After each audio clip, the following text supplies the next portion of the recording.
Hi, and welcome to Juice Pouch Players. Today we'll be explaining the rules of the game Get Gnomed, where you get to play as your own army of garden gnomes trying to take over the entire yard. In Get Gnomed, everyone plays as a gnome defending their yard board. There's also a center neutral board. Players move by traveling along the lines on the board, except you can only travel along water lines with a special ability, but more on that later. You can have up to 4 players in this game, and the number of players will determine which side of the yard board you use. Each player will also have 3 mushroom tokens. One of these will have the player's mascot or lawn ornament. Hiding your lawn ornament so no one else can find it is your top priority. You also have 2 traps that you can set up at any corner point on the board.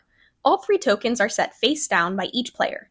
Once that is set up, players also set up each of their 3 starting gnomes, leaving the other 2 in reserves. Then, each player should make sure they have their gnome board, which establishes the base rules of how far they can move each gnome, how strong their defense is, and how far away from another gnome they can be in order to attack. There are 3 types of cards in Get Gnomed. Gnome cards have one-time effects that can be played during your play phase. Once you resolve the card's effect, it goes straight back into the discard pile. Nature cards let you befriend animals and other backyard critters. Some of these have one-time effects, and some have ongoing effects. The subset of nature cards with ongoing effects affect every player, not just yourself. Only one can be played at a time though, so once a new one is played, the previous ongoing effect goes into the discard pile. Clothing cards give you ways to increase one of your 4 stats that you have on your gnome army board. These can either be played on your own board or on someone else's board. Each clothing card also has an outfit type and an ability. In many cases, the outfit type will determine whether or not you can use the outfit ability, or vice versa. For example, water-type clothes can give gnomes ability to travel over water. The final part of each clothing card is the stat that it has, which will be a number listed in the corner of the card. This can improve or decrease your ability to do certain things throughout the game.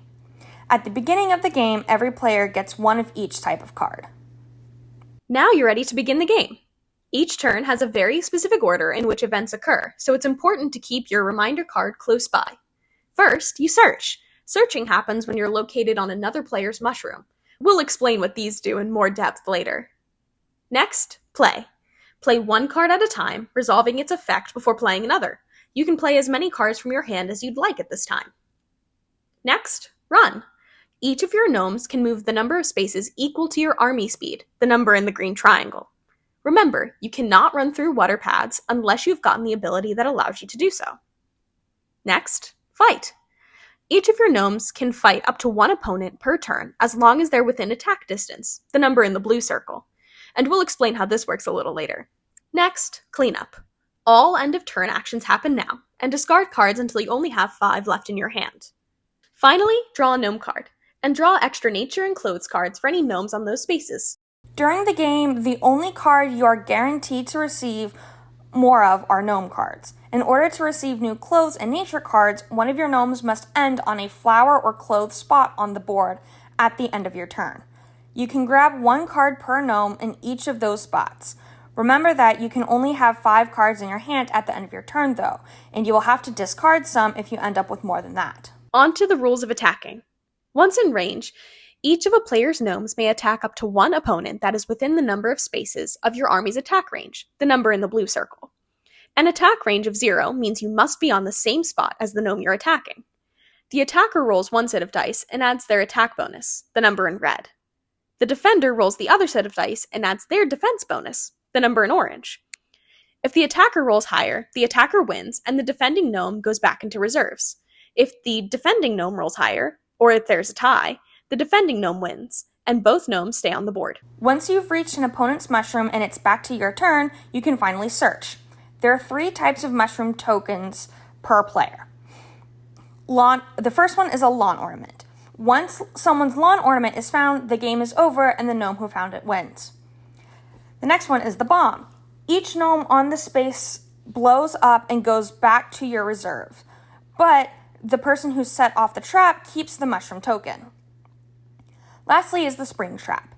The owner of the spring trap rolls a die and moves every gnome on the trap that number of spaces in whatever direction they want. If you set off the trap, you keep the mushroom token. If you have 1 mushroom token, all of your gnomes get a permanent +1 to their movement. If you have 2 mushrooms, you can search during the fight step of your turn. Some cards will give you the ability to place a new gnome on the board if you have one in reserves. These can be placed anywhere in your yard. If you start a turn with no gnomes in play, you can put 1 gnome onto each of your remaining mushroom spots. Finally, there's also the golden mushroom. The golden mushroom is awarded to a player who has 4 pieces of clothing with matching clothing types.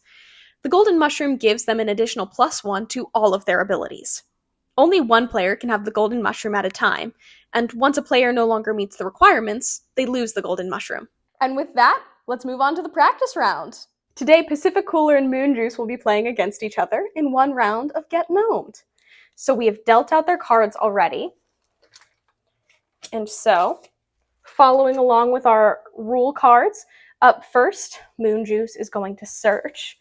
But since the game is just starting, we pass right by that. Then play. Moon Juice is going to play the lasso.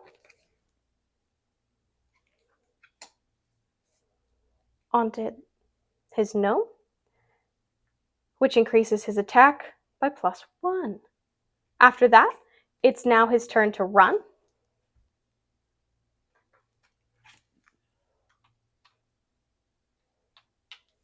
Ending with 1 on clothes. Can't fight anybody. There's nobody close enough. There's no cleanup. I only have 2 cards at the moment. And then, all right, resolve at the end. Grab 1 gnome card and 1 clothes card. And that is Moon Juice's turn. On to Pacific Cooler. Same deal. So at the beginning, search. There's nothing to search. Then play.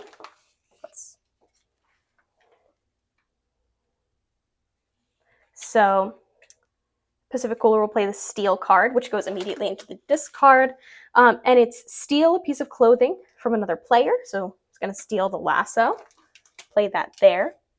And then Pacific Cooler also has the juice box. The juicer, and we'll play that as well, giving a +2 for defense. And we'll hold on to the nature card. All right, then it's run. So can't go anywhere with water. So let's go this way. 1, 2. And then 1, 2. And then 1, 2. And since Pacific Cooler didn't end on any clothes or nature spots, Pacific Cooler only gets a gnome card. And that's a round of Get Gnomed. Thanks for watching, and we will sip you later.